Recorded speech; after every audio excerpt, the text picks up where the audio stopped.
밤마다 냉장고 소리만 울리는 집에서 혼자 물 한 잔을 마시고 식탁 위에 그대로 놓아두는 사람이 있다면 오늘 이 이야기는 당신을 위한 것입니다. 그리고 만약 지금 이 순간에도 괜찮다는 말 한마디로 모든 것을 덮고 있다면 그 말이야말로 가장 위험한 신호일 수 있습니다. 사람을 무너뜨리는 것은 큰 사고보다 아직 괜찮다는 말에 너무 오래 기대어 있는 마음이기 때문입니다. 오래 살아본 사람은 압니다. 몸이 갑자기 무너지는 것보다 훨씬 무서운 것은 몸이 오래전부터 보내온 작은 신호들을 내가 계속 못 들은 척했다는 사실을 뒤늦게 깨닫는 일이라는 것을 말입니다. 냄비를 불 위에 올려놓고 잠깐 방에 들어갔는데 타는 냄새가 나서야 불을 켜놓았다는 것이 기억나는 날이 있습니다. 안경을 찾으려고 온 집을 뒤졌는데 나중에 보니 냉장고 위에 올려두었던 것이 자신이었습니다. 문을 잠갔는지 확신이 서지 않아 3번이나 되돌아가서 확인하는 밤이 있습니다.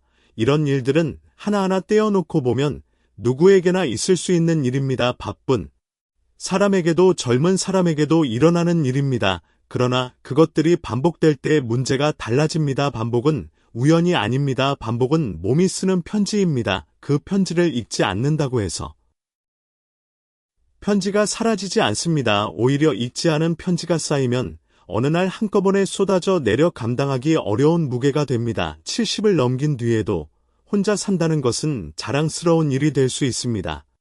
스스로 밥을 차리고 약을 챙기고 전기요금을 내고 아침이면 창문을 열어 바깥 공기를 들이는 일에는 분명한 자존감이 있습니다. 누구에게도 손 벌리지 않고 내 힘으로 하루를 여는 사람에게는 세월이 빚어낸 단단함이 묻어 있습니다. 그런데 자존감과 고집은 아주 가까운 곳에서 서로의 얼굴을 담고 있다가 어느 순간 전혀 다른 결과를 만들어냅니다. 자존감은 나를 지키는 힘이지만 고집은 나를 가두는 벽이 될 수 있습니다. 그 경계를 알아차리지 못하면 사람은 자기 자신을 지키려다 오히려 자기 자신을 위험 속에 방치하게 됩니다. 살아보면 사람은 자기가 약해지는 모습을 가장 늦게 인정합니다. 남의 변화는 한눈에 보면서도 내 변화는 끝까지 사소한 일로 줄여 말합니다. 잠을 못 자서 그래, 요즘 정신이 없어서 그래, 나이 들면 다 그래, 이렇게 말하는 동안 마음은 안심하는 듯하지만 사실은 중요한 판단을 미루고 있을 뿐입니다. 사람의 마음에는 이상한 방어 기제가 있습니다. 불편한 현실을 마주하느니 차라리 아무것도 아닌 일로 치부해버리는 편이 훨씬 쉽기 때문입니다. 병원에 가봐야 하는 것을 알면서도 오늘은 바빠서 다음에 가야지 하고 미루는 것도 같은 심리입니다. 진짜 바빠서가 아니라 병원에 갔다가 듣게 될 말이 두렵기 때문입니다. 몸이 보내는 작은 경고를 무시하면 그 대가는 대개 몸만 치르는 것이 아닙니다. 가까운 사람들과의 관계도 함께 흔들립니다. 자식이나 조카가 전화를 걸어 오늘 약은 드셨어요? 하고 묻습니다. 그 말이 걱정인 줄 알면서도 괜히 기분이 상합니다. 내가 그 정도도 못 챙길까봐 하는 생각에 거친 말이 먼저 나옵니다. 알아서 먹으니까 걱정하지 마. 한마디를 던지고 전화를 끊으면 방 안이 조용해집니다. 말은 내가 했는데 마음이 더 허전해지는 이상한 순간입니다. 그 순간 잃는 것은 단순한 분위기가 아닙니다. 내가 아직 충분히 괜찮다는 것을 증명하려다가 나를 걱정하는 사람의 마음을 밀어내고 마는 것입니다. 걱정하는 사람 입장에서는 용기를 내어 건넨 말이었을 수 있습니다. 바쁜 하루 중에 잠깐 시간을 내어 전화를 걸었을 수 있습니다. 그런데 돌아온 것은 차가운 거절이었습니다. 그 전화를 끊은 뒤 상대방도 한동안 조용해집니다. 다음에는 전화를 좀 덜 하게 됩니다. 물어보면 또 기분 나빠하시니까 하는 마음이 생기기 때문입니다. 이렇게 걱정은 남아있는데 말은 줄어듭니다. 말이 줄어든 관계는 편해진 관계가 아닙니다. 서로 다치지 않으려고 멀어진 관계입니다. 사람 마음의 이상한 점은 도움이 필요해질수록 오히려 도움을 더 거칠게 거절한다는 데 있습니다. 그것은 성격이 나빠져서가 아닙니다. 자신이 예전 같지 않다는 사실을 들킬까봐 두려운 것입니다. 누군가의 말투가 조금만 조심스러워도 그 안에서 동정이나 평가를 먼저 찾아냅니다. 그래서 아무 일 아닌 말에도 마음이 서늘해지고 평범한 걱정도 간섭처럼 들립니다. 이것은 나이든 사람만의 문제가 아닙니다. 사람은 누구든 자존감이 흔들릴 때 같은 반응을 보입니다. 다만 나이가 들면 자존감이 흔들리는 순간이 더 자주 찾아올 뿐입니다. 예전에는 한 번에 올라갔던 계단이 이제는 중간에 숨을 고르게 만듭니다. 예전에는 한 손으로 들었던 장바구니가 이제는 양손으로도 무겁습니다. 예전에는 기억 속에 또렷했던 이름이 이제는 입끝에서 맴돌다 사라집니다. 이런 변화를 마주할 때마다 마음속에서는 조용한 전쟁이 벌어집니다. 인정하고 싶지 않은 마음과 인정해야 한다는 현실 사이에서 사람은 흔들립니다. 그리고 그 흔들림 속에서 가장 쉬운 선택은 덮어두는 것입니다. 오늘만 그런 거야, 내일은 괜찮겠지, 이렇게 하루를 넘기고 또 하루를 넘기다 보면 어느새 몇 달이 지나고 그 사이 몸은 더 많은 편지를 보내지만 그 편지는 여전히 뜯어보지 않은 채 쌓여갑니다. 70 이후의 몸이 보내는 신호는 대개 조용합니다. 갑자기 쓰러지거나 극심한 통증으로 찾아오는 경우보다 훨씬 더 많은 경우가 조용한 형태로 옵니다. 자주 피곤하고 작은 물건을 자주 잃어버리고 식사를 대충 넘기고 병원 예약을 깜빡하고 청소가 며칠씩 밀립니다. 전에는 손끝에서 저절로 되던 일들이 이제는 마음을 먹어야 겨우 됩니다. 수건을 빨아서 널어야지 하고 생각만 하다가 이틀이 지나고 설거지를 해야지 하면서 싱크대 앞에 서면 갑자기 기운이 빠져 의자에 앉게 됩니다.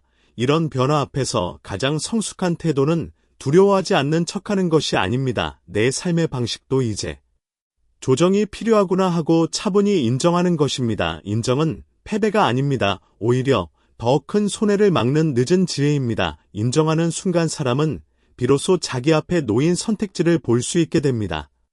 인정하지 않으면 선택지가 보이지 않습니다. 선택지가 보이지 않으면 어느 날 갑자기 다른 사람이 정해놓은 길을 따라가야 하는 상황이 옵니다. 그때는 이미 내가 원하는 방식을 고를 여유가 없습니다.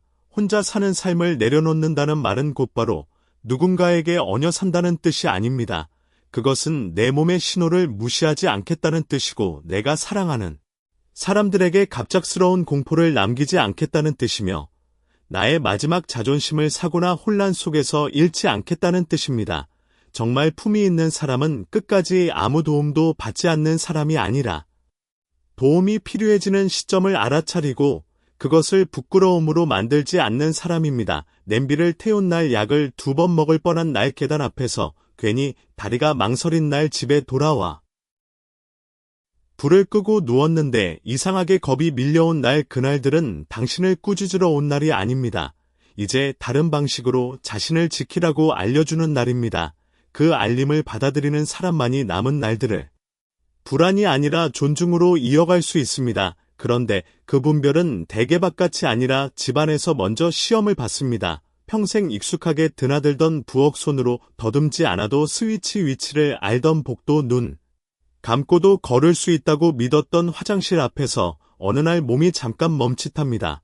낯선 길도 아닌데 발이 먼저 조심스러워지고 예전 같으면 대수롭지 않게 넘겼을 문턱 하나가 그날따라 높게 느껴집니다. 사람은 오래 산 집을 안전하다고 믿지만 나이가 들면 가장 익숙한 곳이 가장 방심하기 쉬운 곳이 됩니다. 익숙함은 안전함과 다릅니다. 익숙함은 주의를 줄이게 만들고 주의가 줄어든 곳에서 사고는 더 쉽게 일어납니다. 밤에 물 한 잔 마시러 일어났다가 슬리퍼가 매트 끝에 걸립니다. 손을 뻗어 벽을 짚었기에 다행이지 조금만 늦었으면 그대로 주저앉았을지도 모릅니다. 욕실 바닥에 남은 물기를 보고도 잠깐인데 뭐하며 들어갔다가 발바닥이 미끄러지는 순간 심장이 철렁합니다. 이런 장면들은 모두 짧습니다. 짧기 때문에 더 쉽게 잊힙니다. 그러나 몸은 그 짧은 순간들을 잊지 않습니다. 무릎은 기억하고 허리는 기억하고 손목은 기억합니다. 한번 놀란 몸은 다음에 같은 상황이 오면 더 크게 긴장합니다. 긴장한 몸은 오히려 더 경직되고 경직된 몸은 더 쉽게 넘어집니다. 이것이 악순환의 시작입니다. 삶에서 정말 무서운 균열은 한눈에 보이지 않습니다. 그것은 조금씩 느슨해진 손잡이 자주 어질러지는 식탁 며칠째 치우지 못한 빨래 불 꺼진 방에서 더듬거리게 되는 발끝 같은 것으로 먼저 나타납니다. 집안이 예전처럼 정돈되지 않는다는 것은 단순히 게을러졌다는 뜻이 아닐 때가 많습니다. 몸의 힘 판단의 속도, 마음의 여유가 함께 줄어들고 있다는 표시일 수 있습니다. 가까운 사람이 집에 들렀다가 현관 앞 신발이 어지럽게 놓인 것을 봅니다. 식탁 위에는 약봉지가 뜯긴 채 있고 싱크대에는 그릇 몇 개가 그대로 있습니다. 그 사람이 조심스럽게 요즘 청소가 좀 힘드세요 하고 묻습니다. 그 말이 마음 깊은 곳을 찌릅니다. 청소를 못한 것이 부끄러운 것이 아닙니다. 내가 예전처럼 내 공간을 다스리지 못한다는 사실을 누군가가 알아본 것 같아서입니다. 나중에 하려고 했어 하고 무심하게 말하지만 그 사람이 돌아간 뒤 문이 닫힌 집 안에서 마음은 더 조용히 무너집니다. 집은 한 사람의 품위를 담는 그릇이기 때문입니다. 방이 지저분해지는 일보다 더 아픈 것은 내가 나를 돌보는 힘이 줄어들었다는 느낌입니다. 그 느낌은 마음 한쪽에 계속 걸려 있습니다. 아침에 눈을 떠도 저녁에 불을 꺼도 그 느낌은 사라지지 않습니다. 사람의 심리는 묘합니다. 스스로 불안을 느낄수록 오히려 남에게는 더 괜찮은 척합니다. 누군가가 도와주겠다고 하면 고맙다는 말보다 먼저 방어가 나옵니다. 아직 내가 할 수 있어.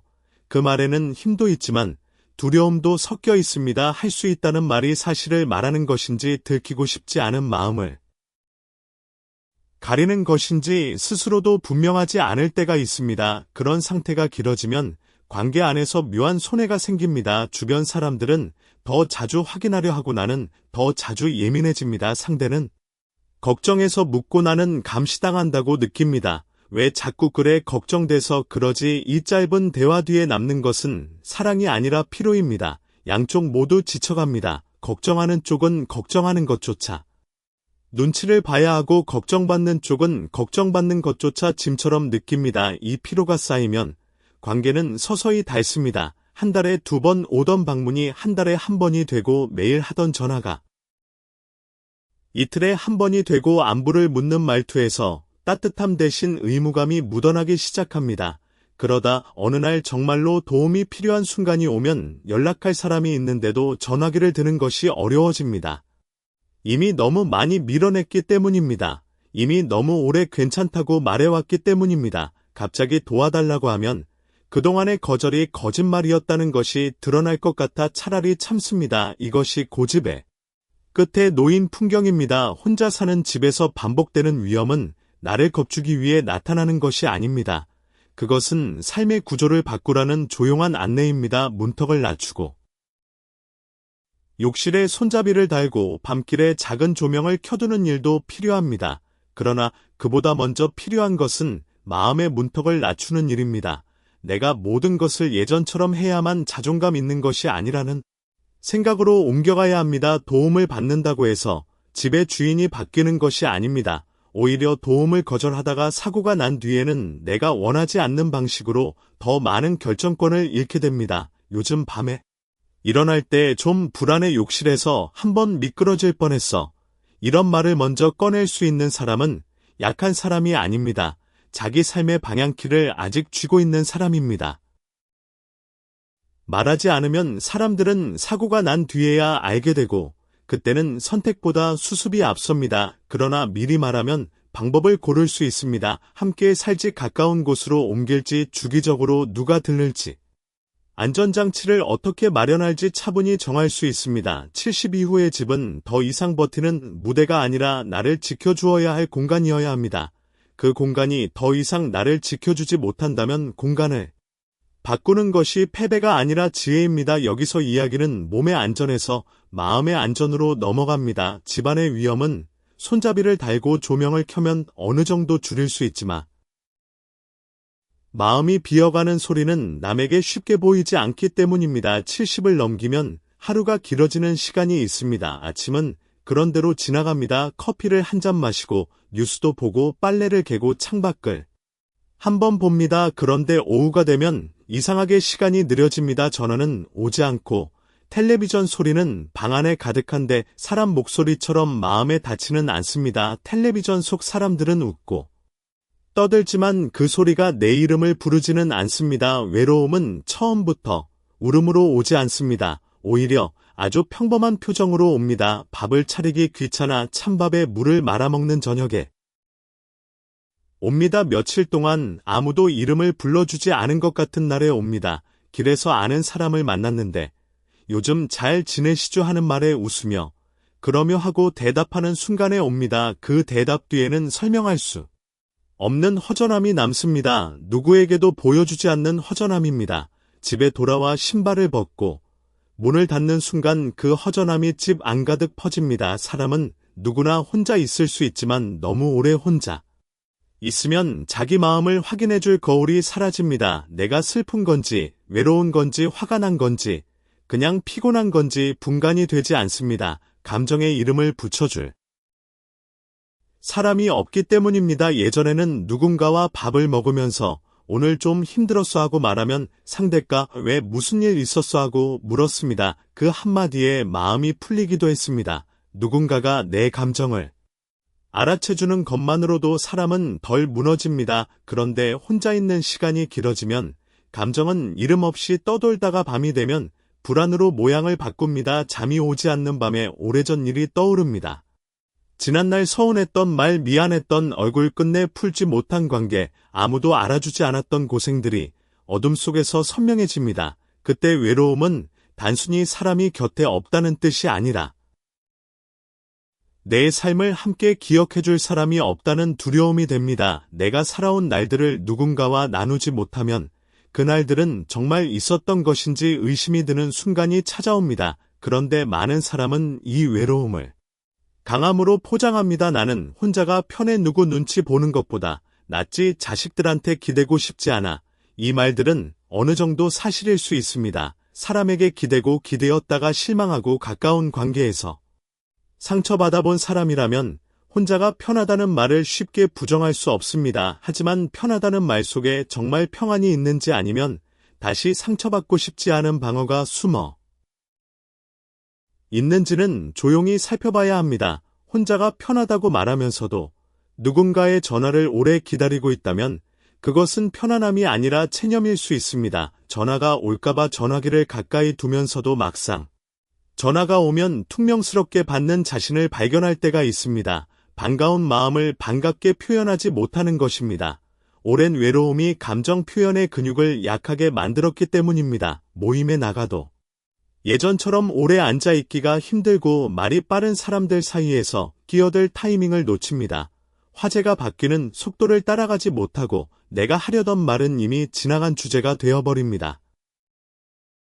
집에 돌아와 신발을 벗으며 괜히 갔나 싶은 생각이 듭니다. 그런 일이 몇 번 반복되면 사람은 더 안 나가게 됩니다. 더 안 나가면 더 멀어지고 더 멀어지면 다시 나가는 일이 더 어려워집니다. 외로움은 그렇게 사람을 조용히 접습니다. 바깥 세상과의 접점을 하나씩 줄여가면서 결국에는 집 안에 자신을 가둡니다. 심리적으로 보면 고립은 마음의 해석을 점점 좁게 만듭니다. 사람을 자주 만나지 않으면 타인의 말과 표정을 현실보다 더 차갑게 받아들이기 쉽습니다.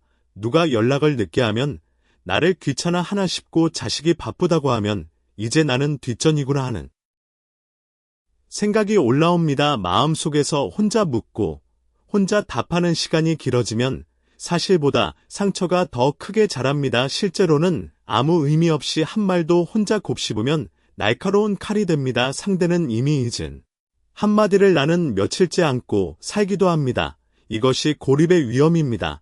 바깥의 현실과 내 안의 해석 사이에 점점 더 큰 틈이 벌어지는 것입니다. 결국 외로움은 관계를 그리워하면서도 관계를 더 불신하게 만드는 이상한 힘을 갖습니다. 그 후유증은 조용하지만 깊습니다. 말수가 줄고 표정이 다치고 작은 말에도 눈물이 나거나 화가 납니다. 주변 사람들은 다가가고 싶어도 어떻게 말을 걸어야 할지 몰라 멈칫합니다. 그러면 나는 또 역시 아무도 나를 모른다고 느낍니다.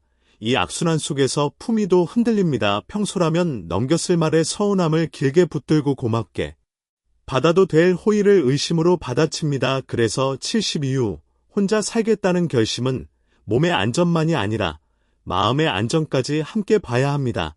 혼자 있는 시간이 나를 고요하게 만드는지 아니면 점점 예민하고 쓸쓸하게 만드는지 정직하게 보아야 합니다. 하루에 한 번이라도 마음을 주고받을 사람이 있는지, 아픈 날 전화할 사람이 있는지, 아무 이유 없이 내 안부를 물어주는 관계가 아직 살아있는지 살펴야 합니다. 없다면 그것은 부끄러운 일이 아닙니다. 다만 이제는 삶의 방식을 조금 바꾸어야 한다는 신호입니다.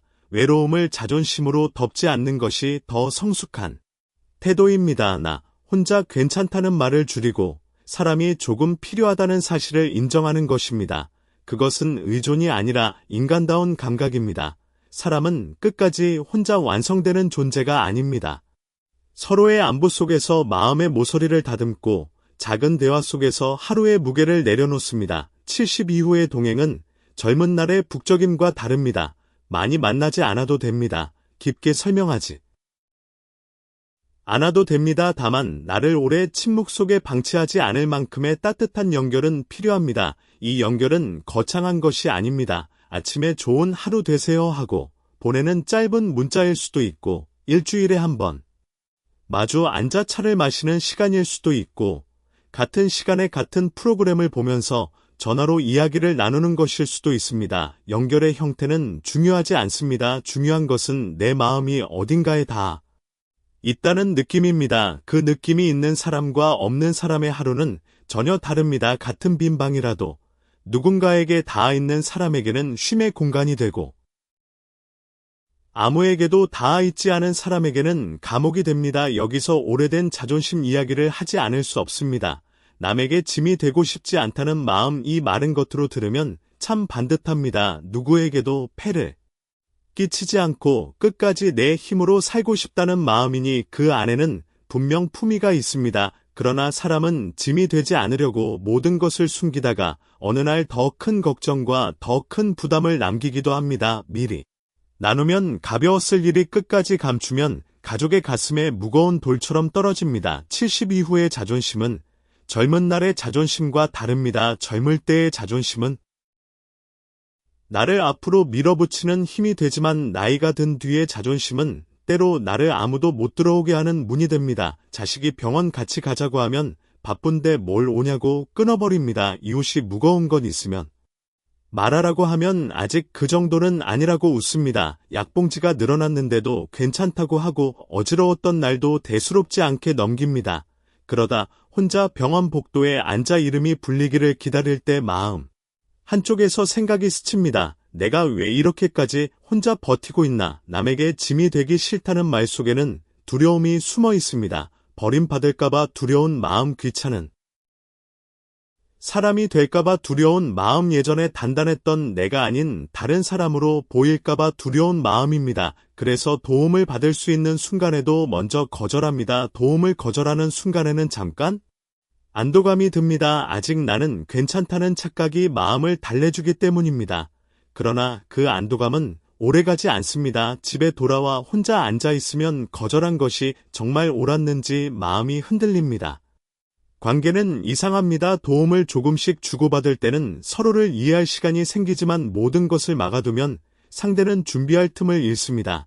결국 어느 날 갑자기 사고가 나거나 병이 커지면 가족은 걱정보다 먼저 당황을 겪습니다. 그 당황 속에서 말은 거칠어지고 결정은 급해지고 존중은 쉽게 다칩니다. 며칠 전부터 어지러웠는데 말하지 않았다는 건 약을 제대로 못 챙긴 지 오래되었다는 것, 집안에서 넘어질 뻔한 일이 여러 번 있었다는 것을 뒤늦게 들으면 가족의 마음에는 걱정과 함께 서운함이 올라옵니다. 왜 말을 안 했어요? 이 말은 따지는 것처럼 들리지만 그 안에는 우리를 그렇게 못 믿었느냐는 아픔이 있습니다. 그러나 듣는 사람은 또 다르게 받아들입니다. 내가 이제 판단도 못하는 사람처럼 보이나 결국 나를 통제하려는 것이구나, 이렇게. 마음이 굳어집니다. 서로 사랑해서 하는 말들이 서로를 찌르는 말이 됩니다. 도움을 거절해온 시간은 독립을 지킨 시간이 아니라 함께 의논할 기회를 잃어버린 시간이 될 수 있습니다. 사람은 완벽하게 독립적일 때, 존중받는 것이 아니라 필요한 순간에 솔직할 수 있을 때 더 깊이 존중받습니다. 도움을 받는다는 것은 내 삶을 빼앗기는 일이 아닙니다. 오히려 도움의 범위를 내가 정할 수 있을 때 내 삶의 주인은 여전히 나입니다. 병원 갈 때만 같이 가자. 무거운 장은 한 달에 2번만 도와달라. 밤에 혼자 있는 것이 좀 불안한데 방법을 의논해보자. 이렇게 말할 수 있으면 도움은 침범이 아니라 협력이 됩니다. 성숙한 자존심은 아무에게도 기대지 않는 것이 아니라 기대야 할 때를 고르는 힘입니다. 나를 사랑하는 사람에게 작은 역할을 허락하는 것은 그 사람에게 짐을 지우는 것이 아닙니다. 오히려 관계 안에 자리를 주는 일입니다. 사람은 사랑하는 일을 위해 아무것도 할 수 없을 때 더 무력해지기 때문입니다. 이제 가족의 말 이야기를 해야 합니다. 혼자 계시는 게 걱정돼요. 이제 집을 조금 바꾸는 게 좋겠어요. 가까운 곳으로 옮기시는 건 어때요? 이런 말들은 대개 걱정에서 시작되지만 듣는 사람의 귀에는 때로 선언처럼 들립니다. 내 삶의 문고리를 누군가가 밖에서 잡아 흔드는 것처럼 느껴집니다. 오래 살아온 사람에게 집은 단순한 주소가 아니라 버텨온 세월의 증거이기 때문입니다. 자식이 식탁 맞은편에 앉아 엄마 요즘 밤에 혼자 계시면 불안하지 않으세요? 하고 조심스럽게 묻습니다. 숟가락을 내려놓는 손끝이 잠깐 굳습니다. 불안했던 적이 없어서가 아닙니다. 오히려 있었기 때문에 마음이 먼저 닫힙니다. 내 불안을 다른 사람이 입 밖에 꺼내는 순간 그것이 현실이 되어버리는 것 같기 때문입니다. 혼자 속으로만 알고 있을 때는 아직 통제할 수 있는 것처럼 느껴졌는데 누군가가 말로 꺼내는 순간 더 이상 숨길 수 없는 사실이 되어버립니다. 그래서 방어가 나옵니다. 나 괜찮아 쓸데없는 걱정하지 마. 사람 마음은 이상해서 멀리 있는 사람이 하는 말은 조언으로 듣고 가까운 사람이 하는 말은 간섭으로 듣습니다. 남이 조심하세요 하면 고맙다고 말하면서도 자식이 같은 말을 하면 너까지 나를 못 믿냐 하는 마음이 올라옵니다. 가까운 관계일수록 말의 뜻보다 지난 세월의 감정이 먼저 끼어들기 때문입니다. 예전에 서운했던 일 바쁠 때, 연락이 뜸했던 일 내가 힘들었을 때 몰라주었던 기억들이 한꺼번에 되살아납니다. 그래서 지금의 걱정도 순수한 걱정으로 들리지 않고 늦게 찾아온 책임감이나 의무처럼 느껴질 때가 있습니다. 그러나 모든 아픈 말이 나를 낮추려는 말은 아닙니다. 때로는 상대도 무섭기 때문에 서툴게 말합니다. 부모가 넘어질까봐, 밤새 연락이 안 될까봐, 어느 날 갑자기 전화를 받지 못할까봐 두려운 마음을 품고 있으면서도 그 두려움을 다정하게 표현하는 법을 모릅니다. 그래서 이제 혼자 살면 안 돼요 같은 말이 나옵니다. 명령처럼 들리지만 속에는 당신을 잃을까봐 무서워요 하는 마음이 들어 있을 수 있습니다. 늙어가는 부모와 걱정하는 가족 사이에는 서로 다른 두려움이 마주 앉아 있습니다. 한쪽은 결정권을 잃을까봐 두렵고 다른 한쪽은 갑작스러운 사고를 겪을까봐 두렵습니다. 둘 다 틀린 마음이 아닙니다. 다만 두려움이 말보다 앞서면 대화는 의논이 아니라 방어가 됩니다. 그러니 이 순간에 필요한 것은 더 큰 목소리가 아니라 더 느린 호흡입니다. 내 말이 나를 걱정해서 하는 말인 건 알아. 다만 내가 갑자기 밀려나는 느낌이 들어서 마음이 아프다 이렇게 말할 수 있다면 대화는 달라집니다. 가족에게도 말해야 합니다. 나를 아이처럼 말하지 말고 함께 결정할 사람처럼 말해주면 좋겠다. 이 말은 싸움이 아니라 경계입니다. 차갑지 않은 경계 관계를 끊지 않으면서도 나를 지키는 경계입니다. 이제 준비 이야기를 해야 합니다. 선택권은 끝까지 버티는 사람에게 오래 남지 않습니다. 아직 말할 힘이 있고 판단할 여유가 있고 주변 사람들이 차분히 들을 준비가 되어 있을 때 먼저 꺼내야 오래 남습니다. 아무 일도 없을 때 의논하면 선택이 되지만 사고가 난 뒤에 의논하면 수습이 됩니다. 선택과 수습은 겉으로 비슷해 보여도 그 안에서 사람이 느끼는 존중은 전혀 다릅니다. 아침에 약을 챙기다가 이 약을 먹었는지 아직 안 먹었는지 기억이 흐린 날이 있습니다. 장을 보러 나갔다가 돌아오는 길의 계단 앞에서 잠깐 숨을 고릅니다. 이런 애매한 순간이야말로 준비를 시작해야 하는 때입니다.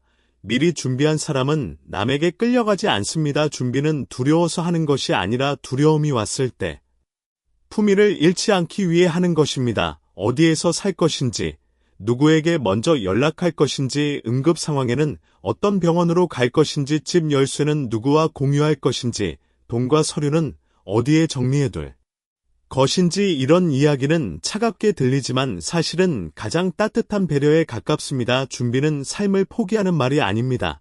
남은 삶을 더 내 뜻대로 살기 위한 질서입니다.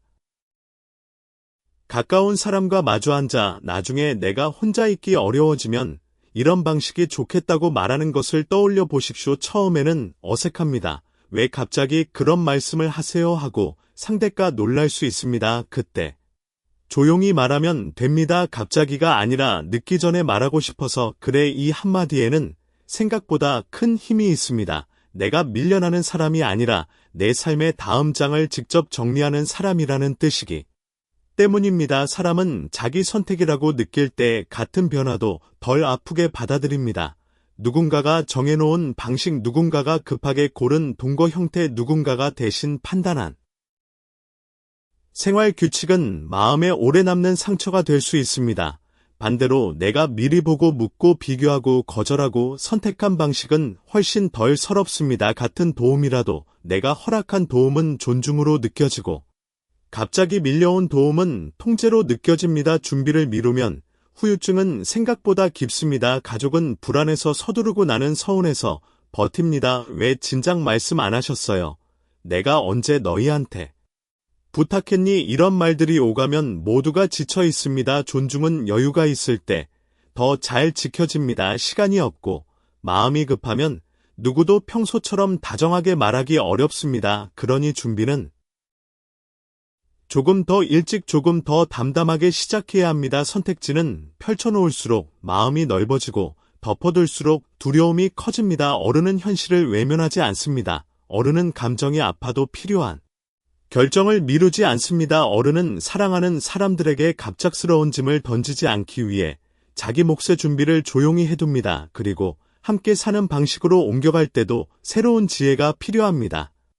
도움을 받는다고 해서 모든 것을 맡겨버리면 마음이 금세 허전해집니다. 반대로 도움을 받기로 해놓고도 계속 모든 것을 혼자 하려 들면 주변 사람들은 지치고 나는 또 위험해집니다. 할 수 있는 것과 나누어야 할 것을 차분히 구분하는 데서 시작해야 합니다. 빨래를 개는 일, 식탁을 정리하는 일, 화분에 물을 주는 일처럼 작은 자기 몫이 남아있으면 사람은 덜 무너집니다. 반대로 높은 곳에 물건을 내리거나 병원에 가거나 밤에 몸이 좋지 않을 때 연락하는 일은 혼자 고집하지 않아야 합니다. 함께 사는 집에서는 말투도 삶의 안전장치가 됩니다. 해줘보다는 도와줄 수 있겠니가 낫고 그랬어 보다는 이렇게 하면 좋겠다가 낫습니다. 나이가 들수록 사람은 말투 하나로 존중을 얻기도 하고 잃기도 합니다. 불편한 것이 있으면 한꺼번에 쌓아두었다가 터뜨리지 말고 작을 때 부드럽게 말해야 합니다. 경계가 없는 도움은 시간이 지나면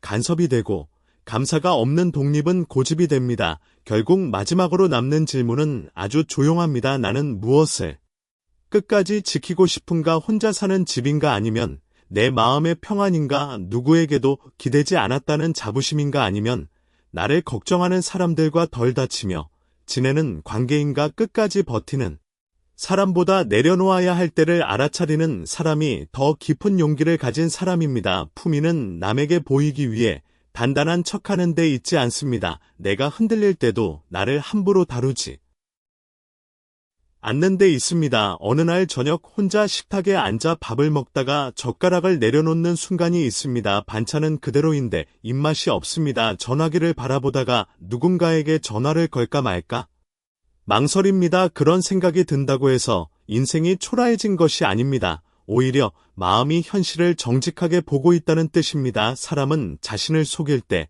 더 외로워지고 현실을 인정할 때 비로소 덜 무너집니다. 이제는 덜 숨기고 덜 싸우고 더 차분히 말해야 합니다. 몸의 신호를 말하고 마음의 외로움을 말하고 집안의 불안을 말하고 내가 원하는 도움의 모양을 말해야 합니다. 그것이 후반부 인생의 새로운 존중입니다.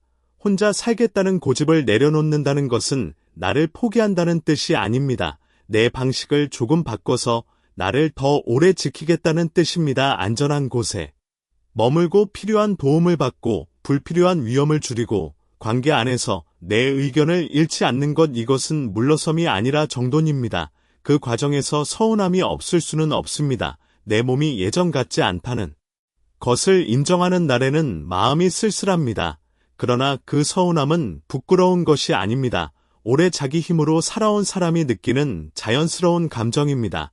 다만 그 감정 안에 너무 오래 머물지 않아야 합니다. 서운함을 인정하되 서운함이 남은 날들의 방향을 정하게 해서는 안 됩니다. 이제 필요한 것은 차갑지 않은 경계와 독하지 않은 결심입니다. 후반부 인생에서 존중은 큰 성취보다 작은 평온에서 더 자주 드러납니다. 밤에 불을 끄고 누웠을 때 마음이 덜 불안한 것. 아침에 일어나 누군가에게 안부를 전할 수 있는 것, 내 선택이 아직 내 안에 남아 있다는 것을 느끼는 것, 그것이 마지막까지 지켜야 할 품위입니다. 그러니 자신을 너무 탓하지 마십시오. 예전 같지 않은 몸도, 문득 서러워지는 마음도, 가족의 말에 예민해지는 순간도 모두 살아온 세월의 자연스러운 흔적입니다. 이제는 더 세게 버티지 않아도 됩니다. 조금 부드럽게 도움을 받고 경계를 세우고 조금 따뜻하게 관계를 다시 놓아도 됩니다. 끝까지 혼자였다는 말보다 끝까지 존중받으며 살았다는 말이 더 따뜻합니다. 남은 날들은 증명하기 위해 있는 시간이 아닙니다. 조금 더 안전하고 조금 더 평온하고 조금 더 다정하게 자신을 지키기 위해 있는 시간입니다. 당신에게는 남은 날들을 평안하게 보낼 자격이 있습니다. 그리고 그 평안 안에서 당신의 품위는 오히려 더 조용히 빛날 것입니다.